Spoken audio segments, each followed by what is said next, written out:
बिस्मिल्लाहिर्रहमानिर्रहीम, अस्सलाम वालेकुम। कैपिटल टॉक में खुश आमदेद। सबसे पहले तो आप सबको ईद मुबारक हो। आप में से बहुत से नाजरीन को याद होगा कि एक ज़माना था जब ईद आती थी तो हम बहुत से जो लोग हैं वो अपनी फैमिलीज़ के साथ सिनेमा हॉलों में फ़िल्म देखने जाया करते थे। ईद को सेलिब्रेट करने का एक ये तरीका था कि पूरी फैमिली जो है वो सिनेमा हॉल जाए और वहाँ पे फ़िल्म देखे, चिप्स खाए, पॉपकॉर्न खाए, आइसक्रीम खाए और साथ में फ़िल्म को भी एंजॉय करें। लेकिन फिर आहिस्ता आहिस्ता जो सिनेमा हॉल हैं वो ख़त्म होना शुरू हो गए, वहाँ पे प्लाज़े बनना शुरू हो गए और पाकिस्तान की जो फ़िल्म इंडस्ट्री है उस पर काफ़ी एक बुरा वक्त आ गया, बहरान का शिकार हो गई। लेकिन कुछ हमारे फ़नकार जो हैं वो ऐसे थे कि उन्होंने ना फ़िल्मों में काम करना छोड़ा बल्कि उन्होंने ख़ुद फ़िल्में बनानी शुरू कर दी। ऐसा लगता था कि वो एक जो फ़िल्म इंडस्ट्री का जो बहरान है या उसका जो ज़वाल है उसको तस्लीम करने के लिए तैयार नहीं है और वो हर कीमत पर पाकिस्तान की फ़िल्म इंडस्ट्री को ज़िंदा रखना चाहते हैं, उसको रिवाइव करना चाहते हैं। और ऐसे जो बहुत से हमारे फ़नकार थे उनमें से एक शान शाहिद थे और एक मीरा साहिबा हैं और भी बहुत से हमारे जो एक्टर्स हैं वो इनमें शामिल हैं जिन्होंने हिम्मत नहीं हारी और अभी तक फ़िल्मों में काम भी कर रहे हैं और फ़िल्में बना भी रहे हैं और इस सिलसिले में अक्सर औक़ात वो रिस्क भी लेते रहते हैं। तो आज ईद के मौका पे हमने सोचा कि हमारे ये जो फ़नकार हैं जो हर ईद पे कोई ना कोई फ़िल्म लेके आपकी खिदमत में हाज़िर हो जाते हैं, इनसे पूछें कि हमारे जो सिनेमा हॉल हैं वो तो बहुत कम होते जा रहे हैं, तो आप मुसलसल फ़िल्में बनाए जा रहे हैं, आप किसके लिए फ़िल्में बना रहे हैं और क्या ईद पर दोबारा सिनेमा हॉल में जाके फ़िल्म देखना मुमकिन है या नहीं है? तो आज हमारे साथ मौजूद हैं शान साहब और मीरा साहब। आप दोनों का बहुत बहुत शुक्रिया, आप दोनों को ईद मुबारक हो।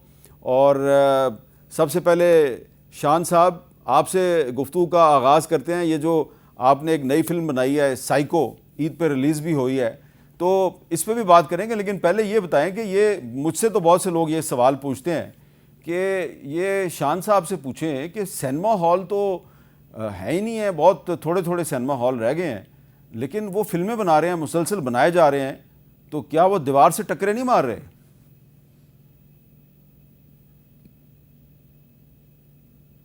जी, अस्सलाम वालेकुम हामिद साहब, हामिद भाई बल्कि थैंक यू सो मच कि आपने ये टाइम निकाला और ईद पे इकट्ठे हुए हम लोग। आपका जो पहला सवाल है वो बहुत ही मुस्तनद सवाल है और मैं ये ज़रूर कहना चाहूँगा कि पाकिस्तान में रहने के दो तोहफे मिलते हैं। एक उम्मीद नहीं छोड़नी और एक हिम्मत नहीं हारनी। तो अगर आप ये दो असूल किसी भी चीज़ पे लगा लें जो पाकिस्तान में है, तो आपको लगेगा कि जितने पाकिस्तानी पाकिस्तान में रहते हैं वो आज भी इसी कोशिश में हैं कि किसी तरह हम इन जगहों से इनको इन इन प्रॉब्लम से इन रुकावटों से हम ना ना सिर्फ पाकिस्तान फिल्म इंडस्ट्री को आगे लेके जाएं बल्कि पाकिस्तान को भी आगे लेके जाएं। अगर आप सिर्फ फिल्म इंडस्ट्री की बात नहीं मैं कर रहा, और भी जितने कारोबार हैं, हमारी इकॉनमी है, हमारे सामने आपके सब चीज़ें हैं, माशाल्लाह आपसे क्या छुपाए। जी। सो जितने पाकिस्तानी हैं वो इस उम्मीद पे जिंदा हैं कि एक ना एक दिन हम मंजिल पे ज़रूर पहुंचेंगे, चाहे वो पाकिस्तान को एशिया का टाइगर बनाना हो या पाकिस्तान फिल्म इंडस्ट्री को एंटरटेनमेंट के मैप के ऊपर लेके आना हो जो दुनिया का एंटरटेनमेंट का मैप है। अगर आप मेरी माजी को देखें तो मेरे वालदैन, मेरे अब्बा ने फिल्में बनाई फ़लस्तीन पे। मेरी अभी भी कोशिश है कि कोई प्रोड्यूसर ऐसा मिले जो फ़लस्तीन के ऊपर फिल्म बनाना चाहे। तो कहने का मकसद ये है कि हम जो फनकार लोग होते हैं वो उम्मीद का सहारा कभी नहीं छोड़ते। और मैं पुरुम्मीद हूँ कि जो सिनेमा घर अगर बंद भी हो रहे हैं तो लोगों की जो टेलीफोन की जो स्क्रीन्स हैं, जैसे आप देखें कि एंटरटेनमेंट जो टेलीविजन की है उसमें भी हाँ। ज़्यादातर बिजनेस जो है वो यूट्यूब पे है। तो इसी तरह रास्ता निकाल लेती है उम्मीद, भी रास्ता निकाल लेती है। तो मुझे लगता है कि सिनेमा घर जो है वो अगर गवर्नमेंट की पॉलिसीज़ और इनको आसान हो इनके लिए, तो ये और सिनेमा घर बन सकते हैं। लेकिन जहाँ तक हमारा ये ताल्लुक है कि हम कोई ऐसे मुनफरिद टॉपिक लेके आएँ जो आवाम को बोर ना करें और ना कि सब एक जैसा ही लगे, टेलीविज़न में भी वही लगे और फिल्मों में भी वही लगे। तो हमारी कोशिश थी कि हम एक ऐसी मुनफरिद फिल्म लेके आए जो डिफरेंट जॉनरा हो, जो कि बिल्कुल रन ऑफ द मिल ना हो, जिस पे नंबर वन मैं ये ज़रूर कहूँगा कि मीरा टुक द स्टेप। बड़ा मुश्किल होता है ऐसे हीरोइंस के लिए कि वो एक ऐसे सब्जेक्ट को पिक करें जो उनको एज एन एक्ट्रेस इवॉल्व करे। तो नहीं तो हेयरमैन ज़्यादातर गाना गाया और इधर चले गए और रंगीन कपड़े और हंसना खेलना, इसके अलावा अगर आप देखें तो मेनली फिल्म में काम सारा हीरो का होता है। तो मुझे ये फील हुआ कि साइको में जब मैं स्क्रिप्ट लिख रहा था तो मुझे ये फील हुआ कि मैंने मीरा से डिस्कस किया, मैंने इनको कहा कि बताएं आपको ये कैसा लगा रोल। तो उन्होंने कहा ये तो बहुत मुश्किल रोल है, ये तो बड़ा डिफरेंट रोल है, जो आप सोच रहे थे वो नहीं है जो इनके जहन में था। लेकिन हैट्स ऑफ टू हर, इन्होंने she took the first step. इन्होंने कहा कि नहीं जी मैंने ये करना है, मुझे बताएं किस तरह होगा। सो आई थिंक हर फनकार के अंदर एक इवॉल्व होने का जो एक नए से नया करने का जो शौक होता है, ये फिल्म वो है।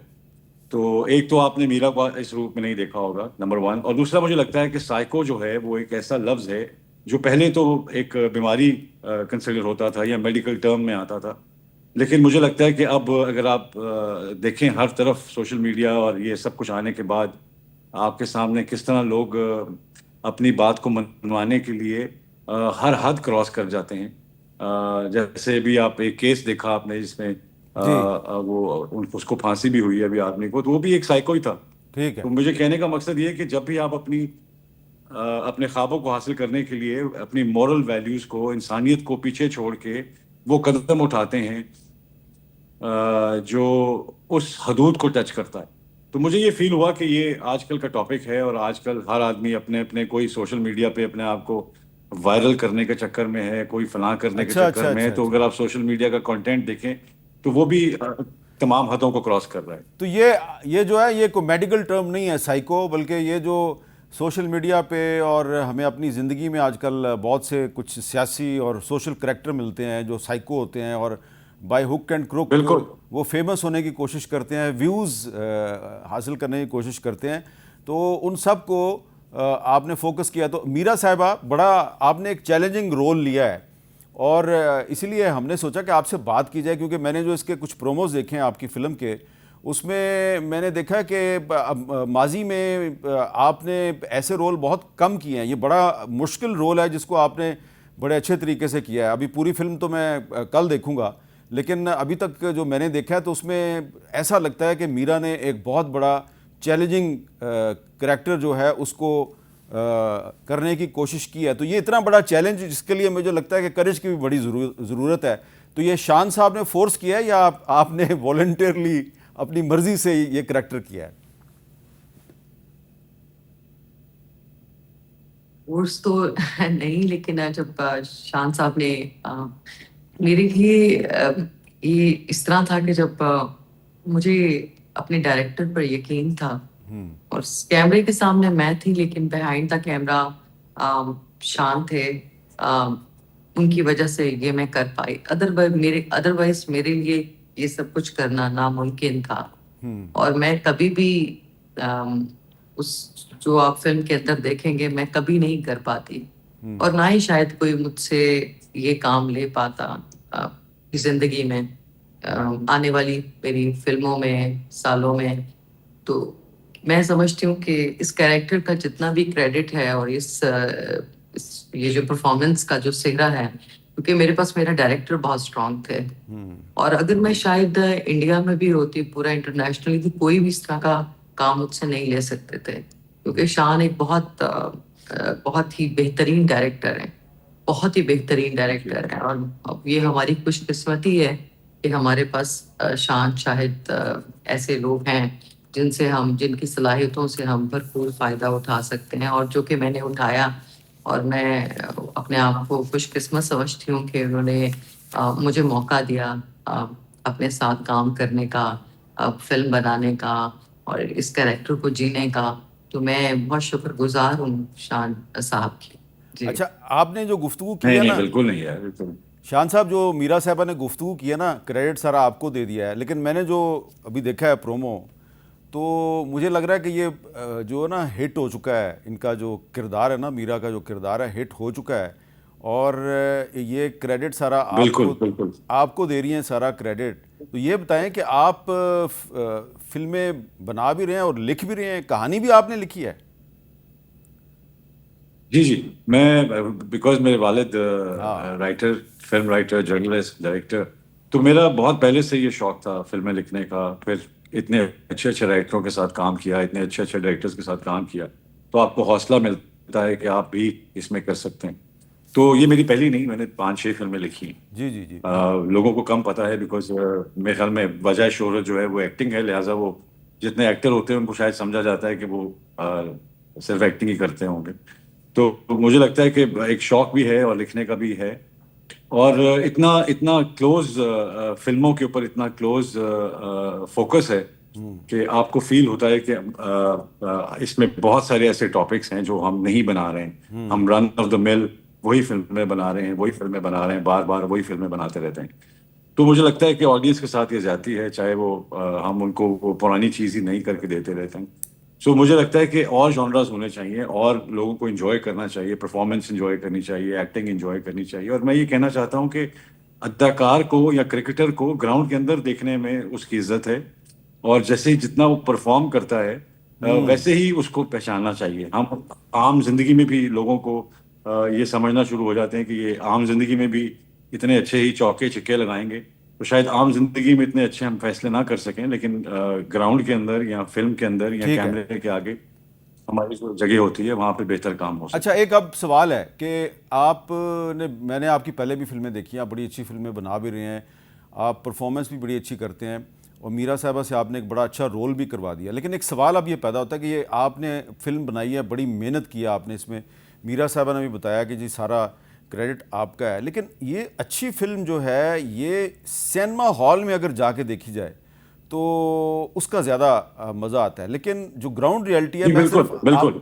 आपके साथ कुछ डिस्कस करना चाह रहा हूँ। फिगर्स आपको भी पता होगा सारी, तो फिगर्स ये हैं कि 70s में 1970 और 1980 की दहाई में हमारे मुल्क में अंदाज़न 950 से 1000 के दरमियान सिनेमा हॉल्स थे, जिनमें से 60% जो हैं वो पंजाब में थे। लेकिन पिछले 40-50 साल में ये तादाद सिर्फ 105 रह गई है। और सिंध में 257 सिनेमा घर थे, 215 इनमें से ख़त्म हो गए, अब सिर्फ 40 के करीब जो हैं वो चल रहे हैं। खैबर पख्तूनख्वा में 68 सिनेमा हॉल थे, अब सिर्फ 6 जो हैं वो चल रहे हैं। बलूचिस्तान में 24 सिनेमा घर थे, अब सिर्फ 3 चल रहे हैं। और गैलप पाकिस्तान का एक हाल ही में सर्वे आया मई 2026 में, इसके मुताबिक पिछले 50 साल में पंजाब के तकरीबन 370 सिनेमा घरों में से अब सिर्फ 45 सिनेमा घर चल रहे हैं। अब मुझे ये बताएं कि ये जो आप इतनी मेहनत कर रहे हैं, फिल्म आप बना रहे हैं, और इसका मैं आपको अप्रिशिएट करता हूं, मैं आपको डिस्करेज नहीं कर रहा, लेकिन मेरा सवाल ये है बतौर जर्नलिस्ट कि ये आप जो फिल्म बना रहे हैं, ये लोग, सिनेमा घर तो है नहीं है, तो यूट्यूब पे वो देख नहीं सकते, तो ये कहाँ पे वो फिल्म देखेंगे? जी बिल्कुल, बड़ा अच्छा सवाल किया आपने। ये बस देख लें, जिस तरह हमें बाहर की रेमिटेंस पे बहुत एतबार होता है, इसी तरह हमें बाहर की अगर आप पाकिस्तान की इकॉनमी भी देखते हैं तो यहाँ पे इतना पैसा जनरेट नहीं होता, लेकिन हम रेमिटेंस देखते हैं कि बाहर अच्छा। से कितना पैसा आ रहा है रेमिटेंस में। इसी तरह हमारे लिए जो बाहर के सिनेमाज हैं, यूके है, मिडल ईस्ट है, यूएस है, ये मार्केट्स जो हैं ये अभी भी खुली हैं, और पढ़ी लिखी कौमें जो हैं वो सिनेमा घर बंद नहीं करती। बिल्कुल। एंटरटेनमेंट अवाम का हिस्सा है, हक है। और मुझे लगता है कि अवाम को इस वक्त मेरे ख्याल में गवर्नमेंट स्कूल और बिजली के बिल और इनके अलावा तो कुछ और है नहीं हमारा रिश्ता। लेकिन मेरे ख्याल में हमें चाहिए कि अवाम को एंटरटेनमेंट की तरफ लेके आना चाहिए। एंटरटेनमेंट जो है वो एक बैलेंस्ड माइंड के लिए एंटरटेनमेंट बहुत ज़रूरी है। एक दिमाग जो जो एंटरटेन नहीं है वो बैलेंस नहीं हो सकता। तो मुझे फील होता है कि अवाम के लिए, जिस तरह क्रिकेट ग्राउंड अगर आप देखना शुरू करें तो क्रिकेट ग्राउंड भी नहीं है यहाँ पे, और फना भी है, उसके बावजूद हम ये बाबर बड़ी आजम अच्छी जैसे बात, सुपरस्टार पैदा करते हैं जो दुनिया में जाके पाकिस्तान का नाम रोशन करते हैं। ये बड़ी अच्छी म्यूजिक की बात कोई है। एकेडमी नहीं है, म्यूजिक का कोई स्कूल नहीं है, उसके बावजूद आपके माशाल्लाह जितने सिंगर्स हैं वो दुनिया में अपना नाम करते हैं, पाकिस्तान का नाम रोशन करते हैं। तो कहने का मकसद ये कि फनकार जो है वो उम्मीद नहीं छोड़ सकता, ये उसकी ज़िंदगी का एक हिस्सा है। जैसे शायर जब कोई गज़ल लिखता है तो वो सोचता है कि अवाम में हिट हो जाए, लेकिन उसका अपना दर्द होता है इसमें। तो मुझे फील होता है कि पाकिस्तान में अभी जाहिर है हम उस जगह से गुजर रहे हैं जहाँ पे सिनेमाज नहीं है, लेकिन इंटरनेशनल जो हमें सपोर्ट मिलती है बिल्कुल ठीक है। Overseas Pakistanis. अच्छा, अब मीरा साहबा, मैं आपकी फिल्म पे भी अभी आता हूँ, लेकिन ये बताइए कि एक बड़ा मुझसे भी लोग सवाल पूछते हैं कि पाकिस्तान में जो एक्टर्स हैं वो तो बड़े ज़बरदस्त हैं, दो तो आप हमारे सामने बैठे हुए हैं, हमारे फ़नकार, हमारे गुलूकार। शान साहब ने कितनी अच्छी बात की है कि क्रिकेट ग्राउंड्स नहीं है पाकिस्तान में, लेकिन हम बहुत बड़े बड़े क्रिकेटर पैदा करते हैं, और कोई म्यूज़िक स्कूल्स भी नहीं है, लेकिन हम बड़े बड़े अच्छे गुलूकार पैदा करते हैं। तो अब सिनेमा हॉल नहीं है, इसके बावजूद हमारे पास आप जैसे अच्छे एक्टर्स भी हैं। लेकिन एक सवाल ये है कि पाकिस्तान में इन तमाम प्रॉब्लम्स के बावजूद जो ड्रामा है, टीवी ड्रामा, इसने बड़ी तरक्की की है, ये ऊपर गया है।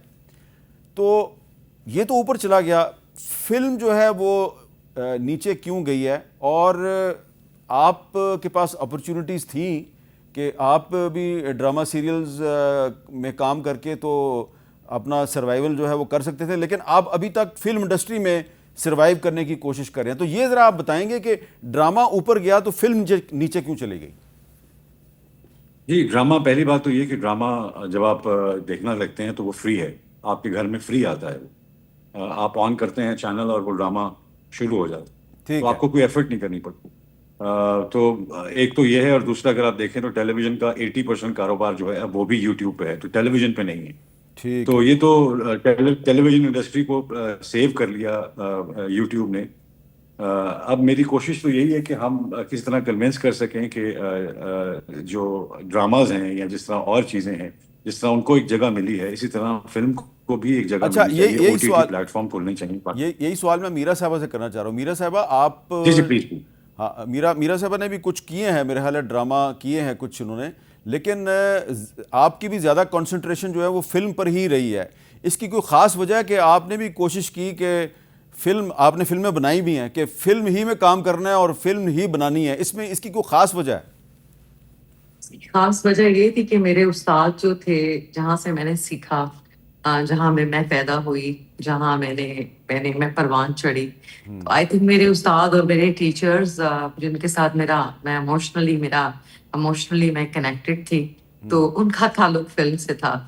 तो मेरा ड्रामा इंडस्ट्री में कुछ इतना मैं समझती हूँ कि मैं कभी उस टेलीविजन स्क्रीन से कभी भी इतनी मुतासिर नहीं थी, और ना ही मुझे वो चीज स्क्रीन समझ में आती है। तो मुझे शान साहब की डायरेक्शन समझ आती है, और यहाँ पर जो मेरे डायरेक्टर्स हैं जिनके साथ, तो मुझे वो समझ में आते हैं। जब वो मुझसे कुछ कहते हैं और कुछ, तो उनकी बात मैं फौरन समझ लेती हूँ। बाकी लोगों की बात मुझे समझ में नहीं आती। अच्छा। तो मुझे लगता है कि फिल्म से बड़ा मीडियम नहीं है कोई दुनिया में, और हमारे जो जैसे शान साहब भी यही कहते हैं, और हमारे जो सीनियर्स हैं, तो इसलिए हम फिल्म इंडस्ट्री को ही जीना चाहते हैं। अच्छा, अब मैं ज़रा ये जो फिल्म है जी, साइको फिल्म है, इसके कुछ क्लिप्स मैं आपको दिखाना चाहता हूँ ताकि फिर हम थोड़ी सी इस फिल्म पे भी बात करें। देखिए जी ज़रा। मेरे लिए लॉ सिर्फ इंसाफ नहीं है, बल्कि केस जीतकर अपना नाम बनाना है। तब मैंने फैसला किया कि मैं बड़ी होकर लॉयर बनूंगी और इस झूठ के खिलाफ खड़ी होंगी। सुना है लोग उसे आंख भर के देखते हैं, तो उसके शहर में कुछ दिन ठहर के देखते हैं।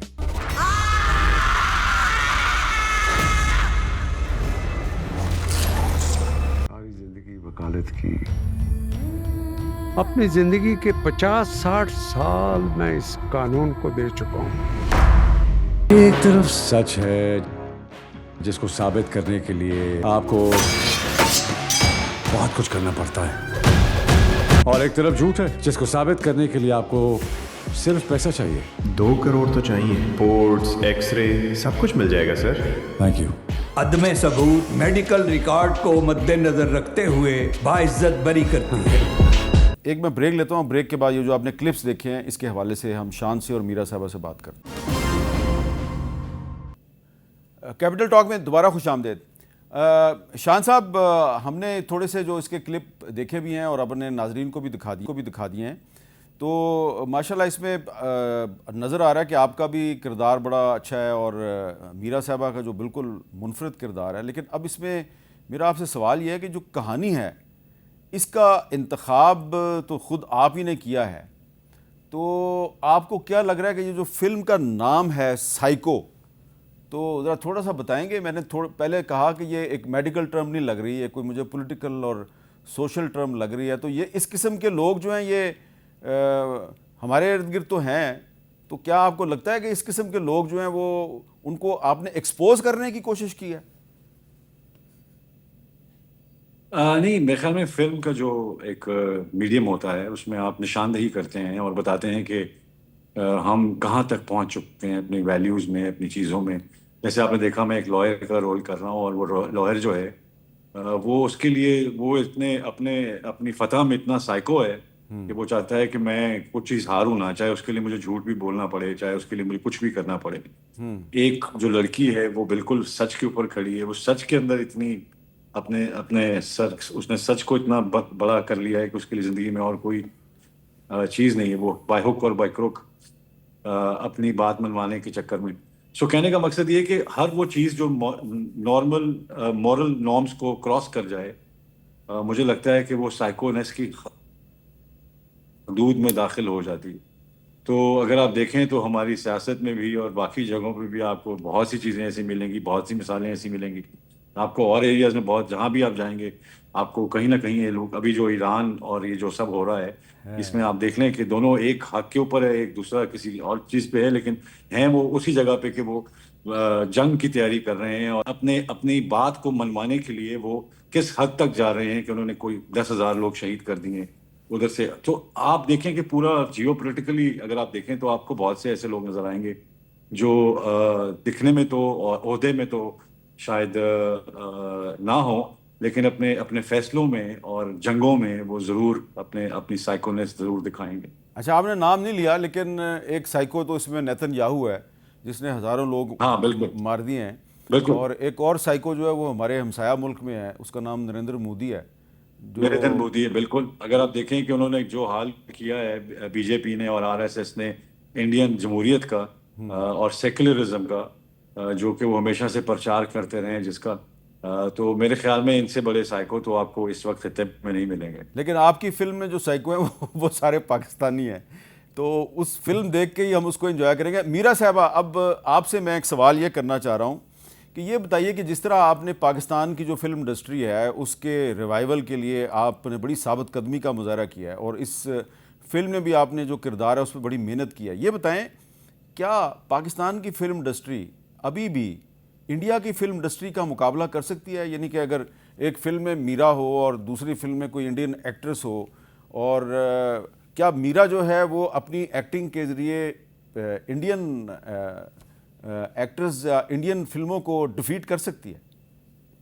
मैं आपको एक बात बताऊं हामिद, अगर मैं और शान सोच लेना तो इंडिया क्या, हम हॉलीवुड से भी आगे चले जाएंगे।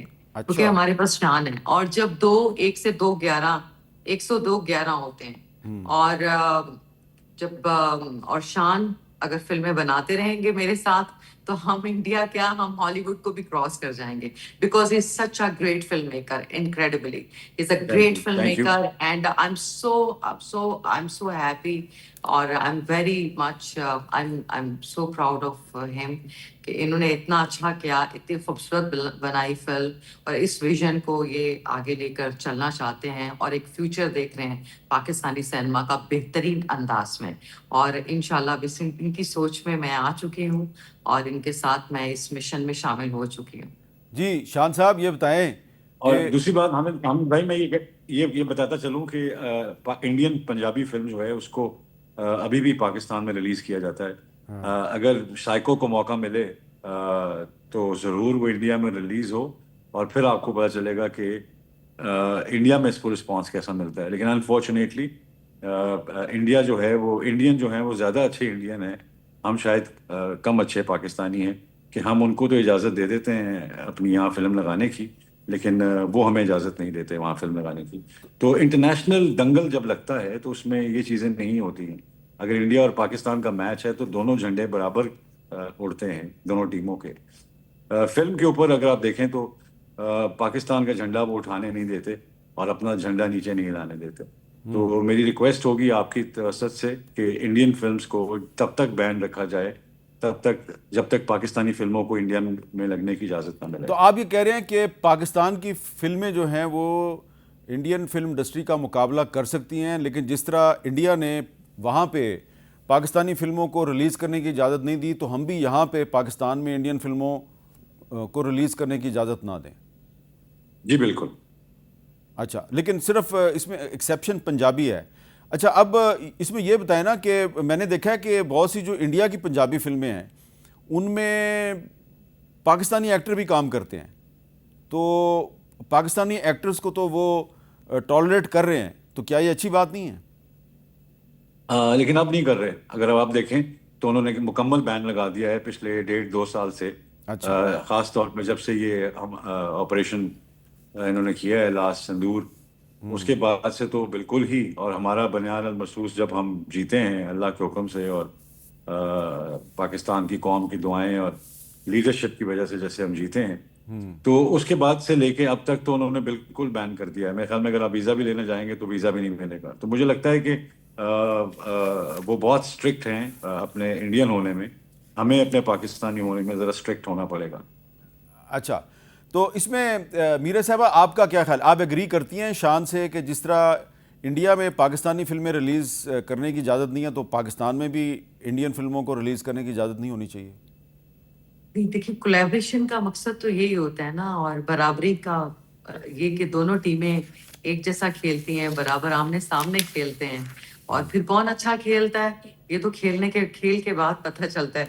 तो मेरे ख्याल में शान शाह साहब के साथ मैं वो ठीक कह रहे हैं कि बिल्कुल पाकिस्तानी फिल्मों को इंडिया में रिलीज होना चाहिए और इंडियन फिल्म्स को पाकिस्तान में रिलीज होना चाहिए, और बराबरी और आमने सामने खेलेंगे तो इंशाल्लाह ताला फिर हालात बेहतर होंगे, और दुनिया एंटरटेनमेंट की वजह से दुनिया में एक बड़ी तब्दीली खुशी की सूरत में, एंटरटेनमेंट की सूरत में, कामयाबी की सूरत में, और एक पीसफुल एनवायरनमेंट, एंटरटेनिंग एनवायरनमेंट दुनिया के सामने आएगा, और जंग भी नहीं होगी फिर।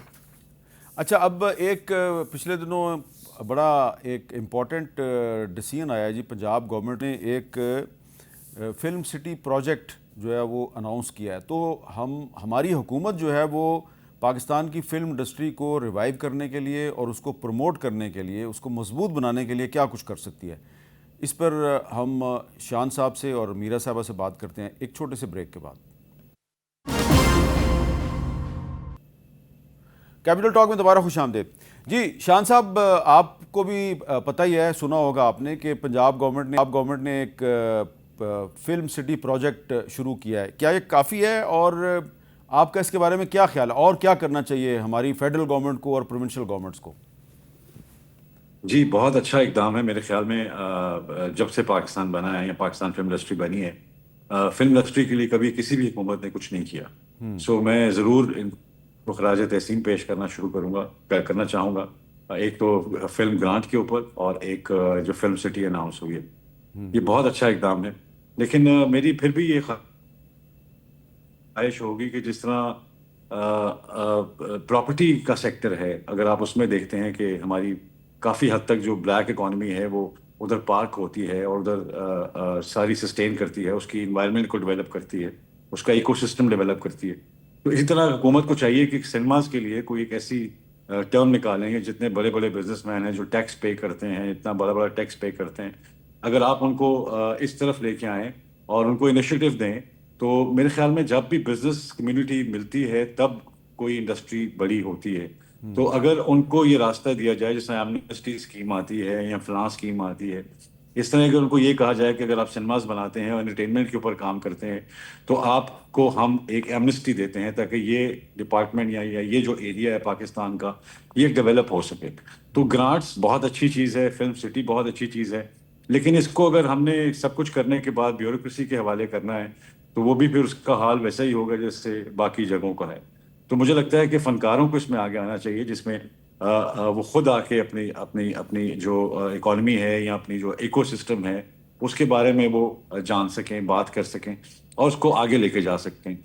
इसमें बहुत सी चीज़ें ऐसी हैं जो मैं फिर ये कहना चाहूँगा कि पॉलिसी मेकिंग जो है वो किसी भी एरिया को डिफाइन करती है। अगर आज आप टेलीविज़न की पॉलिसी देख लें या किसी और ऐसे सेक्टर की देख लें जिसमें ग्रोथ है, तो आपको लगेगा कि उसमें गवर्नमेंट की पॉलिसी कैसी अच्छी है जिसकी वजह से ये सारा इकोसिस्टम डेवलप्ड है। तो मुझे ये ज़रूर मैं इनसे रिक्वेस्ट करूंगा कि खुदारा इसे सिर्फ ग्रांट और फिल्म सिटी की हद तक ना रखिएगा, इसको अगले तरफ भी लेके चलिएगा जहाँ पे इन्वेस्टमेंट आ सके और ये एरिया जो है ये एक ब्रिज बन सके बिटवीन द टैक्स पेयर और जो हमारी ब्लैक इकोनॉमी है उसको रास्ता मिलना चाहिए एमनेस्टी के थ्रू, चाहे वो फिल्म इंडस्ट्री की थ्रू हो सकता है या और सेक्टर्स हैं आपके जहाँ से हो सकता है। तो बड़ा दुख की बात है वैसे ये कि अगर हम HR जो आर्टिस्टिक ह्यूमन HR डेवलपमेंट है, अगर हम उसके ऊपर अपना थोड़ा जोर लगाएं, जैसे अगर देखा जाए तो अगर हम किसी पाकिस्तानी ने टिकटॉक बनाया होता आज से 20 साल पहले या 15 साल पहले, तो आज वो सारी इक्विटी जो है वो पाकिस्तान के काम आती। इसी तरह मैं कहना चाह रहा हूँ कि इस तरह की चीज़ों को फ़रोग़ दिया जाए, ना कि हम सिर्फ कॉटन और ये वीट और इन चीज़ों के ऊपर बेस करते रहें। एग्रीकल्चर इज़ अमेजिंग, लेकिन आजकल का जो दौर है वो सॉफ्टवेयर का है।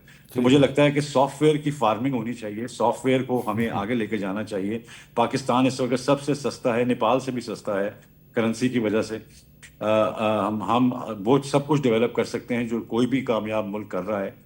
तो यहाँ पे आके हमें लोगों को शूटिंग्स के लिए आने की इजाज़त मिलनी चाहिए, लोगों को बाहर से आना चाहिए। हमारा जो फ्रंटियर है उसको, हमारी जो खूबसूरती है अप नॉर्थ है, वो सारा वेंचर हो सकता है। तो हमें ये जो एंटरटेनमेंट के थ्रू इकॉनमी हम डेवलप कर सकते हैं वो बहुत ज़रूरी है। सोचें अगर कोई ऐसा कॉलेज हो या कोई ऐसा इंस्टीट्यूट हो जहाँ पे बहुत सारे लोग जैसे आतिफ असलम हैं, जैसे राहत फ़तेह अली हैं, शफ़क़त अमानत अली हैं, अगर इस तरह के बच्चे जो हैं वो तैयार हो रहे हों और वो बाहर जाके शोज़ करें और वो सारा पैसा जो है वो पाकिस्तान की इकॉनमी में वापस आए, गवर्नमेंट वो शोज़ होल्ड करे, तो मुझे लगता है कि हम एक पैरेलल इकॉनमी को बिल्कुल नीचे करके चल रहे हैं। जबकि आपके सामने सोशल मीडिया के उभार के बाद आपको पता चल गया कि हर आदमी गाना चाहता है, हर आदमी सिंगर बनना चाहता है, हर आदमी कॉमेडी करना चाहता है। सो मुझे लगता है कि बहुत बड़ी एक ये पावर है जिसको हम अभी तक समझ नहीं सके और ना इसको हम अपनी इकॉनमी में इन्वॉल्व कर सके। अच्छा मीरा साहबा, आप बताएंगी आखिर में कि पाकिस्तान की जो फिल्म इंडस्ट्री है उसको मजबूत बनाने के लिए आपकी क्या सजेशन है, हुकूमत को क्या करना चाहिए? हुकूमत को ये है कि देखिए, हमने तो फिल्म बना दी साइको, और मेरे ख्याल में हुकूमत को भी अब उन्होंने, मैं खैराज तहसीन यहाँ पर बहुत अप्रिशिएट करना चाहूँगी मरियम नवाज साहिबा को और उनकी टीम को। बहुत प्यारा उन्होंने काम किया, पहली दफ़ा पाकिस्तान की तारीख में इतना अच्छा काम हुआ। तो बस ये कि हुकूमत को ये चाहिए कि जैसे हम जैसे लोग हैं और जैसे हम जैसे अच्छा काम करना चाहते हैं, अच्छी फिल्म्स बनाना चाहते हैं, पाकिस्तान को इंटरनेशनल लेवल पर हम देख रहे हैं और फ्यूचर इंटरनेशनल मार्केट में है। तो मैं समझती हूँ कि सिर्फ हमें इंटरनेशनल मार्केट पर फोकस करना चाहिए साइमल्टेनियसली। पूरी दुनिया में पाकिस्तान का नाम रोशन होगा और जब आमने सामने पूरी दुनिया। दूसरी बात मैं हमें जरूर ये कहना, जरूर सॉरी मेरा आपको बात काट रहा हूँ, एक बात मैं ज़रूर कहना चाहूँगा कि पाकिस्तान का MOU किसी मुल्क के साथ नहीं है as far as film making is concern. UK में नहीं है, मिडल ईस्ट में नहीं है, US में नहीं है। तो हमारे ये वाले तो बिल्कुल चैनल बंद हैं।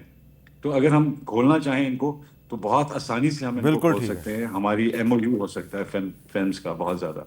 जी बहुत बहुत शुक्रिया शान शाहिद साहब और बहुत बहुत शुक्रिया मीरा साहबा। और आज हमने इन पाकिस्तान के मायनाज जो फ़नकार हैं उनसे न सिर्फ इनकी नई फिल्म साइको के बारे में बात की, बल्कि इनसे ये भी पूछा कि पाकिस्तान में जो सिनेमा हॉल हैं वो तो बंद हो रहे हैं, ख़त्म हो रहे हैं, वहाँ पे शॉपिंग प्लाजा बन रहे हैं, तो आप फिल्में किसके लिए बना रहे हैं? तो शान साहब ने बड़ी हमें एक नई बात बताई है कि इनका जो असल टारगेट है वो ये है कि ये फ़िल्म जो है पाकिस्तान से बाहर जो पाकिस्तानी रहते हैं उनके लिए बनाते हैं, यूरोप में, अमेरिका में, मिडल ईस्ट में, और वो वहाँ पे जो सिनेमा हॉल है वहाँ पे उन फिल्मों को देखते हैं। और अब तो पाकिस्तान की फिल्में जो है उनको डब किया जा रहा है चाइनीज़ लैंग्वेज में, और वो चाइना भी जा रही हैं और चाइना की भी बहुत बड़ी मार्केट है। तो पाकिस्तान की जो हुकूमत है उसने कुछ इक़दाम शुरू किए हैं फिल्म इंडस्ट्री को रिवाइव करने के लिए, कुछ मज़ीद इक़दाम करने की भी ज़रूरत है। आप सबको एक दफ़ा फिर बहुत बहुत ईद मुबारक हो। मुझे दीजिए इजाज़त, अल्लाह हाफ़िज़।